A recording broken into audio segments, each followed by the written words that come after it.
ప్రభు నిజముగా లేచి సీమోనుకు కనబడినని చెప్పుకొనిచుండెడి. ప్రభునందు ప్రియ విశ్వాసులారా, దేవనామములు మీ కలగను, కృపా సమాధానములు కలుగును గాక. ఆమేన్. దేవుని యొక్క మహాకృపను బట్టి క్రీస్తు ప్రభు వారి యొక్క పునరుద్ధాన దినాల్లో ఉన్న మనము, పునరుద్ధారుడైన ప్రభు తన శిష్యులైన వారికి సుమారు 40 దినాల పాటు కనబడుచు, ఈ 40 దినాల్లో మరి 11 మారులు వారి శిష్యులను బలపరచడానికి యేసుక్రీస్తు ప్రభు వారు కనబడుట అనేది పునరుద్ధాన చరిత్రను బట్టి మనం చూడగలుగుతూ ఉన్నాం. మరి 11 మార్లు తన శిష్యులకు కనబడుతున్న యేసుక్రీస్తు ప్రభు వారు పేతురుకు కనబడే విషయంలో ఎక్కువ ఇది మరి నొక్కి చెప్పబడింది. మనం చదువుకున్న మాటలో ఆయన పేతురునకు కనబడెను అనే మాట మనం చూస్తాం. అలాగే భక్తులైన పౌలు రాస్తూ ఆయన కేఫాకు కనబడ్డారు అని ప్రత్యేకంగా పేతురు గురించి ఎత్తి చూపిస్తూ ఉన్నారు. దేవదూతలైన వారు శిష్యులైన వారికి తెలియజేస్తున్నప్పుడు ఆయన లేచి ఉన్నాడని మిగిలిన శిష్యులకు పేతురుకు కూడా చెప్పండి అని ప్రత్యేకంగా ఈ మాట తెలియజేయట పరిశుద్ధ గ్రంథంలో మనం చూస్తాం. మరి ఎందుకు పేతురుకు ప్రత్యేకంగా ఈ మాట అందియబడింది? మరి ఎందుకు మరి పేతురుకు ప్రభు కనబడవలసి వచ్చింది అంటే, పేతురులో ఉన్న ఒక దుఃఖము, పేతురులో ఉన్న కన్నీరు, లేక పేతురుకు ఉన్న అంగలార్పును తొలగించడానికి పునరుద్ధారుడైన క్రీస్తు ప్రభు వారు పేతురుకు కనబడటం అనేది వాక్యాన్ని బట్టి మనం చూస్తాం. మరి ఎందుకు పేతురుకు ఈ దుఃఖము అంటే, తాను ప్రభువును ఎరుగనని ముమ్మారు బొంకుట అతని యొక్క దుఃఖానికి కారణమైంది. కాబట్టి అనేక మార్లు యేసు ప్రభు వారు పేతురుకు కనబడవలసి వచ్చింది. మరి పేతురు యొక్క జీవితంలో మనం చూస్తున్నప్పుడు 3 సంవత్సరాలు ప్రభుతో సహవాసం చేసి, మరి అందరికంటే మొట్టమొదట పిలువబడి ఎన్నో అద్భుతాలను రుచి చూచి ప్రభు యొక్క శిష్యుడిగా ఉన్న ఈ పేతురు, ప్రభువు గద్దెంపగా తన అత్తగారి జ్వరానికి మరి విరుగుడు అవుటకు సాక్షిగా ఉన్న ఈ పేతురు, ప్రభు సహవాసాన్ని బట్టి, ప్రభు యొక్క చేతులను బట్టి నేల మీద నడవగలిగిన పేతురు, అలా ఉండి రూపాంతర సమయమందు మోషే ఏలియాల యొక్క దర్శనాన్ని పొందుకుని పేతురు, ఎంతో గొప్ప ధన్యజీవి ఈ పేతురు ప్రభువుని ఎరుగను అనడానికి గల కారణం ఏంటి? మరి కొన్ని విషయాలు వాక్యం మనం చూద్దాం. ఎందుచేతనంటే నేడు దినాల్లో మనలో చాలా మంది ప్రభువును ఎరుగను అన్నట్లుగానే జీవిస్తూ ఉన్నాం. పేరుకు క్రైస్తవులమే కానీ క్రీస్తును పోలిన జీవితం లేదు. రక్షింపబడిన వారమే కానీ రక్షణ మార్గము అనేది ఏమాత్రం మన జీవితంలో కనపడట్లేదు. కాబట్టి పేతురు యొక్క జీవితంలో అతను అబద్ధమాడేలాగున అతని ఏ పరిస్థితులు అతను నడిపించాయి? ఎందుకు ప్రభువును ఎరుగనని అతను అబద్ధం చెప్పాడు అంటే, బహుశా పేతురుకు తనకు తానుగా తెలియకుండానే అతనిలో సాతానుడు ప్రవేశపెట్టిన కొన్ని దుష్ట లక్షణాలే కారణం. మరి ఈరోజు ఈ సభలో ఉన్న మనము గనుక ఒకవేళ మన మాటల్లో, మన క్రియల్లో, మన ప్రవర్తనలో, మన ఆలోచనలో ప్రభువును ఎరుగనన్నట్లుగా జీవిస్తూ ఉన్నామా? దానికి గల కారణం ఏంటో గ్రహించుకుని యోచన చేసుకుని ఎప్పటికప్పుడే వాటిని మనం సరి చేసుకోవాల్సిన వారమైనా. మరి పేతురులో సాతానుడు తనకు తానే తెలియకుండానే, పేతురుకు తెలియకుండానే ప్రవేశపెట్టిన దుష్ట లక్షణములు మరి 7 ప్రాముఖ్యమైన లక్షణాలు ఉన్నాయి. అన్ని వివరించాలంటే మన సమయం సరిపోతుంది. మన వెనకాల రాయి గారు ఉన్నారు కనుక క్లుప్తంగానే ఆ 7 మాటలు మీకు చెప్తాను. పేతురులో ఉన్న మరి మొదటి లక్షణము అతనుకున్న గర్వము, రెండవది అతనుకున్న బద్ధకము, మూడవది అతనిలో ఉన్న లోక సహవాసము, నాలుగవది అతనుకున్న శరీర సుఖము, ఐదవది అతనుకున్న స్వశక్తి, ఆరవది అతనుకున్న పిరికితనము, ఏడవది అతను ఎదుర్కొన్న శ్రమలు. ఈ 7 అంశాలు కూడా మనం చూస్తే మరి పేతురు అబద్ధం ఆడడానికి గల కారణం అతనిలో గర్వం. ఎక్కడ గర్వించాడు అంటే, యేసు ప్రభువారు అంటారు, మీరందరూ నా విషయంలో అభ్యంతర పడతారన్నప్పుడు మరి పేతురు అంటాడు, లూకాసు సువార్త 22:33 చూస్తే, వీళ్ళందరూ అభ్యంతర పడినా నేను మాత్రం అభ్యంతర పడ్డా. ఏమంటాడు చెప్పండి? నేను మాత్రం అభ్యంతర పడిన అంటాడు. మేము ఎవరూ అభ్యంతర పడం అంటే వేరేగా ఉండేది, కానీ ఏమంటున్నాడు, వీళ్ళందరూ అభ్యంతర పడిపోతారు కానీ నేను మాత్రము అభ్యంతర పడను. కనుక పేతురుకు ప్రభువుతో ఉన్న చనువు, ప్రభువుతో ఉన్న సహవాసము బట్టి చాలాసార్లు అవసరమైతే ప్రభుతో వాదించేవాడు పేతురు, ప్రభుకే సలహాలు ఇచ్చేవాడు. అలాగే మరి ప్రభు యొక్క మాటకు మరి అడ్డు వచ్చేవాడు, లేక మరి ప్రభు కొరకు ప్రభు ప్రాణాన్ని కాపాడడానికి సైతం కత్తి దూశాడు. ఇలాంటి పేతురులో ఒక రకమైన అహంభావం లేక గర్వం ఏంటంటే నేను అని ఒక భావం. ఈరోజు అలాంటి స్థితి మనలో ఉన్నట్లయితే దాన్ని మరి మొట్టమొదటిగా మనం తొలగించుకోవాలి పిల్లలు. ఎందుకంటే దేవుని వాక్యం సెలవిస్తున్నమాట, సామెతల గ్రంథము 16:18 నాశనమునకు ముందు గర్వము నడుచును. నేను అనుకున్న ఎంతో మంది వారి వారి యొక్క జీవితాలను నాశనం చేసుకున్నారు. నేను అనుకున్న ఎంతో మంది, లేక నేనే అనుకున్న ఎంతో మంది వారి జీవితాల ముగింపు మనం చూస్తే ఎంతో భయంకరమైంది పిల్లరా. కాబట్టి నేను అనే స్థితి మనలో ఉండకుండా ఎప్పటికప్పుడే మరి సమస్తము ప్రభువును బట్టి, ప్రభు కొరకే, ప్రభు ద్వారా అనుకుంటూ ప్రభువుతో మనం సహవాసం చేయవలసిన వారమై ఉన్నాం.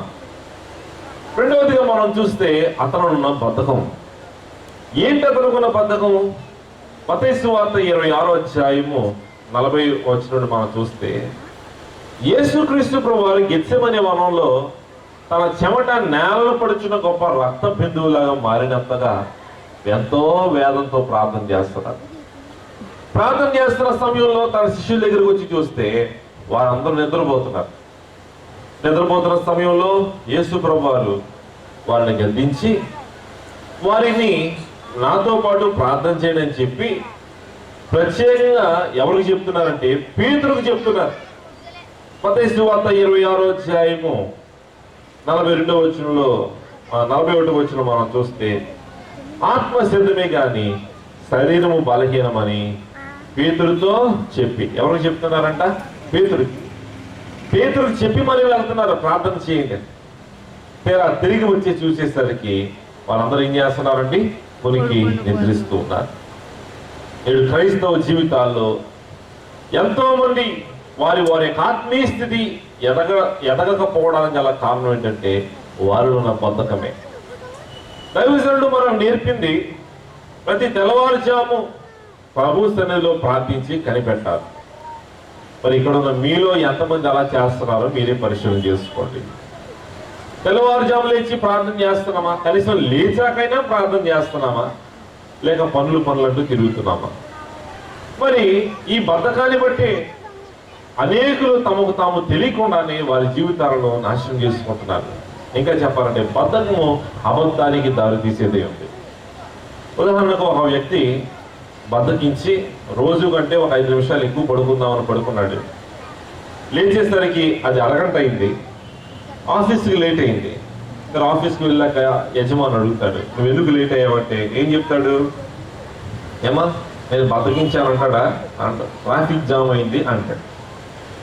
అంటే బద్ధకం వెనకాల ఏమొస్తుందన్నమాట? అబద్ధం.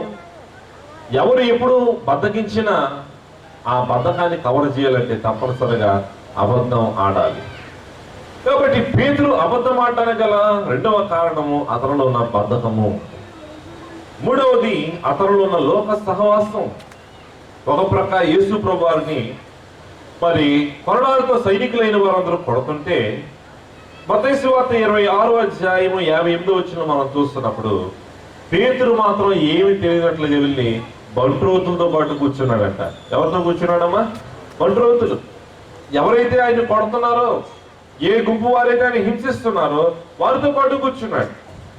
వెళ్ళి శిష్యులతో పాటు గదిలో కూర్చున్నా బాగుండేదేమో, కానీ వెళ్ళి బంట్రోతులతో కూర్చున్నాడు. అంతవరకు దైవ సహవాసంలో ఈ పేతురు లోక సహవాసంలోకి వెళ్ళాడు. నేడు మనలో ఎంతమంది ప్రభు సహవాసాన్ని విడిచి లోకాన్ని లేక లోక సహవాసాన్ని కోరుకున్నాము? యోచన చేసుకోండి పిల్లలు. మొదటి కీర్తన 3వ మాట తెలియజేస్తుంది, అపహాసకులు కూర్చున్న చోట కూర్చోవద్దు. కానీ పేతురు ఏం చేస్తున్నాడంటే వెళ్ళి అదే పని చేస్తున్నాడు. ఆ బంట్రోతులతో పాటు కూర్చున్నాడు, లోక సహవాసాన్ని కోరుకున్నాడు. దైవజనులు దేవదాసయ్య గారు అంటారు, అవిశ్వాసులతో హత్య ఉండకు, అది నీకు ఎంతో అపాయము. 2వ కొరింథీ పత్రిక 6:14 మనం చూస్తున్నప్పుడు, మీరు అవిశ్వాసులతో జోడుగా ఉండకడి, నీతికి దుర్నీతికి ఏమి సాంగత్యము, వెలుగునకు చీకటితో ఏమి పొత్తు, క్రీస్తులకు బెలియాలతో ఏమి సంబంధము, అవిశ్వాసితో విశ్వాసకి పాలెక్కడిది. కాబట్టి క్రైస్తవులుగా విశ్వాసులుగా జీవిస్తున్న మనము అవిశ్వాసులతో పొత్తు అనేది పెట్టుకోకూడదు. అవిశ్వాసులతో లేక లోక సంబంధమైన సహవాసం అనేది మాత్రం మనం కలిగి ఉండకూడదు. పేతురులో ఉన్న ఈ కారణాలు, మరి అతనిలో ఉన్న గర్వము, అతనిలో ఉన్న బద్ధకము, అతనిలో ఉన్న లోక సహవాసము, అతనిని కోరుకున్న శరీర సుఖం. 4వది లూకాసు వార్త 22:56 మనం చూస్తే, యేసు ప్రభువాన్ని కొడుతుంటే పేతురు వెళ్ళి మంట దగ్గర కూర్చున్నాడు, చలేస్తుందని. ఎవరైనా అలా చేస్తారా? ఒక ప్రక్క తన రక్షకుడైన తన గురువైన యేసుని హింసిస్తుంటే ఈయన వెళ్ళి తన శరీరాన్ని కాపాడుకునే విషయంలో మరి వెళ్ళి మంట దగ్గర కూర్చున్నాడు, చలి కాసుకుంటూ ఉన్నాడని వాక్యంలో మనం చూస్తాం. నేడు శరీర సుఖాన్ని కోరుకుని ఎంతో మంది తమ జీవితాలను నాశనం చేసుకున్నారు. దేవుని వాక్యంలో మనం చూస్తే సంసోను, ఏశావు, గెహజీ, ఇలా వీరందరూ కూడా తమ శరీర సుఖాన్ని కోరుకుని వారు బ్రతుకులను నాశనం చేసుకున్నారు. పిల్లలు, ఈరోజు ఒకవేళ మనలో ఎవరైనా అట్టి స్థితిలో ఉన్నట్లయితే శరీరాన్ని నా ప్రాణమా తిను తాగు సుఖించు అనేటట్లుగా శరీర సుఖాన్ని ఆశించారా, అది మన నాశనానికి దారి తీస్తుంది. పేతురు కోరుకున్న ఈ శరీర సుఖమే అతడు ప్రభువును ఎరుగనని అన్నట్లుగా మాట్లాడించింది. తన స్వశక్తి మీద ఆధారపడ్డాడు. 5వ లక్షణము, యేసు ప్రభు వారిని వారు బంధించడానికి వచ్చినప్పుడు పేతురు కత్తి దూసి ప్రధాన యాజకుని దాసును కొట్టి అతని చెవి నరికాడని దేవుని వాక్యం సెలవిస్తుంది. యోహాను సువార్త 18:10. అయితే యేసుక్రీస్తు ప్రభు వారు అక్కడ ఉన్నారు, ఎన్నో అద్భుతాలు చేశారు, దయ్యాలు వెలగొట్టారు, చనిపోయిన వారు లేవనెత్తారు. ప్రభు ప్రక్కన ఉండగా తానేదో ఒక హీరోలాగా ప్రభువును కాపాడే ప్రయత్నం చేశాడు. తన స్వశక్తి మీద ఆధారపడ్డాడు. నేడు మనము మన స్వశక్తి మీద ఆధారపడ్డామా? మన శక్తి కొంతవరకే పనిచేస్తుంది. మరి మీకున్న శక్తిని బట్టి అవసరమైతే మీరు గ్రామం అంతా తిరిగి రాగలుగుతారు, లేక ఇక్కడ నుండి వేరే గ్రామానికి నడిచి వెళ్ళగలుగుతారు, ఇంకేదైనా చేయగలుగుతారు. కానీ పరలోకానికి వెళ్ళగలుగుతామా? నడుచుకుంటూ వెళ్ళలేదు. దైవజనులు దేవదాసయ్య గారు రాసుకుంటారు, సొంత బుద్ధితో యేసు ప్రభువుని ఎరుగలేము, సొంత శక్తితో యేసు స్వామిని చేరలేము. కాబట్టి మన స్వశక్తి అనేది లిమిటెడ్, దానికి ఒక పరిమితి అనేది ఉంది. స్వశక్తి మీద కాక దేవుని శక్తి మీద ఆధారపడాలి. నీ బలహీనతని చూడొద్దు, నా బలమిదిగో చూడు అన్నారు ప్రభు. కాబట్టి పేతురు యొక్క జీవితంలో మనం చూస్తే తన స్వశక్తి మీద ఆధారపడుట అనేది మరి తాను ప్రభువును ఎరుగనన్నట్లుగా ప్రవర్తించేలాగా చేసింది. 6వ లక్షణము, అతను పిరికితనం. ఒక చిన్న అమ్మాయి అడిగింది, నువ్వు అతనితో పాటు ఉన్నావు కదా. లూకాసు వార్త 22:55 మనం చూస్తున్నప్పుడు 58వ వచనంలో పేతురు అంటాడు, ఓ అమ్మాయి, నేను అతన్ని ఎరుగను అంటాడు. ఒక చిన్న పిల్ల కూడా భయపడుతున్నాడు పేతురు. అతను పిరికితనము మరి ప్రభువును ఎరుగనని అతనితో సమాధానం చెప్పించింది. ఈరోజు మనలో ఎవరైనా ప్రభు నామాన్ని ధరించడానికి, ప్రభు నామాన్ని ప్రకటించడానికి, ప్రభు నామాన్ని కలిగి ఉండడానికి పిరికి వారము ఉన్నామా? దేవుని వాక్యం సెలవిస్తుంది, పిరికి వారు దేవుని రాజ్యంలో ప్రవేశించరు. పేతురులో ఉన్న పిరికితనము అతను అబద్ధమాడేలాగా చేసింది. 7వది, శ్రమలకు తట్టుకోలేని స్థితి. యేసు ప్రభువును బంధించగానే పేతురు దూరం నుండి, శిష్యులందరూ పారిపోయారు, పేతురు దూరం నుండి ఆయన వెంబడించారని వాక్యంలో మనం చూస్తాం. మరి నీ క్రైస్తవునిగా లేక విశ్వాసగా మనం జీవిస్తున్నప్పుడు ఒకవేళ ఏదైనా శ్రమ శోధన నీకు వస్తే ప్రార్థించి వాటిని ఎదిరించే వారంగా ఉన్నామా, లేక ప్రభువును విడిచిపెట్టి లోకానుసారంగా మళ్ళా తిరిగి వెనక్కి వెళ్ళిపోయే వారంగా ఉన్నామా? ఇది మన ముందున్న ప్రశ్న. కాబట్టి వీళ్ళరా, పేతురులో ఈ 7 లక్షణాలు మనం చూస్తాం. మరి అతనిలో ఉన్న గర్వము, అతనిలో ఉన్న బద్ధకము, అతనిలో ఉన్న లోక సహవాసము, అతడు కోరుకున్న శరీర సుఖము, అతడు ఆధారపడిన స్వశక్తి, అతనిలో ఉన్న పిరికితనము, అతనిలో ఉన్న శ్రమలకు తట్టుకోలేని స్థితి, ఈ 7 మరి తనకు తాను తెలియకుండానే సాతానుడు అతనిలో ప్రవేశపెట్టిన వాడైనాడు. ఇందును బట్టి అబద్ధానికి జనకుడైన సాతానుడు పేతురును అబద్ధమాడేలాగా చేశాడు. ఈరోజు దేవుని వాక్యం ఇచ్చిన వారులారా, క్రీస్తు రాజ్యంలో అబద్ధికులకు చోటు లేదు, క్రీస్తు రాజ్యంలో పిరికి వారికి చోటు లేదు, క్రీస్తు రాజ్యంలో ఈ 7 అంశాలు కలిగిన వారికి చోటు లేదు. కనుక మరి ఈ యొక్క బైబిల్ మిషన్ సువార్త మహోత్సవాలకి మించిన మనము దేవుని రాజ్యంలో ప్రవేశించాలి అంటే మన కొరకు ప్రాణం పెట్టిన యేసయ్య కొరకు కనిపెడుతూ రక్షణ పొందకుండా ఉన్నట్లయితే రక్షింపబడాలి, రక్షణ పొంది ఉంటే రాకడకు సిద్ధపడాలని దేవుని వాక్యాన్ని బట్టి మీకు తెలియజేస్తున్నాను. మనం ఎంతటి పాపులమైనా, ఎంతటి కఠినలమైనా, ఎంతటి నేరస్తులమైనా అవేమి ప్రభు ప్రేమ నుండి మనం దూరపరచలేవు. దైవజనులు దేవదాసయ్య గారు మరో కీర్తనలో రాస్తూ అంటారు, నీ పాపముల కంటే నీ తండ్రి దయ గొప్పది. మనం ఎంత గొప్ప పాపములమైనా దానికంటే కూడా ఏది గొప్పదంటండి? దేవుని దయ. నువ్వు ఎంత పెద్ద పాపం చేసినా దానికంటే ఎక్కువగా నిన్ను ప్రేమిస్తున్నాడు, దానికంటే ఎక్కువగా నిన్ను ఆయన క్షమించడానికి సిద్ధంగా ఉన్నాడు. కాబట్టి మనము ఒకప్పుడు లేక ఇప్పుడు లేక ఈ రోజు వరకు కూడా పాపపు స్థితిలో ఉంటే ఆ పాపాన్ని సైతం క్షమించడానికి ఆయన సిద్ధంగా ఉన్నారని గ్రహించి, ప్రభా నా పాపాన్ని క్షమించు అని మనస్ఫూర్తిగా ప్రభువును మనం ప్రార్థించగలిగితే ఈ 7 దుర్గుణాల్లో ఒకవేళ ఏదైనా మనలో ఉంటే, నేను అనుకుంటాను 7 కొద్ది గొప్ప మనలో ఉండే ఉంటాయి అనుకుంటాను. పరిస్థితులు బట్టి ఒక్కొక్కటి బయటకు వస్తూ ఉంటాయి. అయితే ప్రభు ఇప్పుడు చూస్తూ వాటిని ఒప్పుకొని క్షమాపణ కోరగలిగినప్పుడు ప్రభువే మన ప్రతి పాపాన్ని క్షమించి ప్రతి పాపాన్ని కడిగివేసి తన అనంత రాకకు సిద్ధపరచువారైనా అట్టి కృప ప్రభు మనకు దయచేయను గాక. ఆమేన్.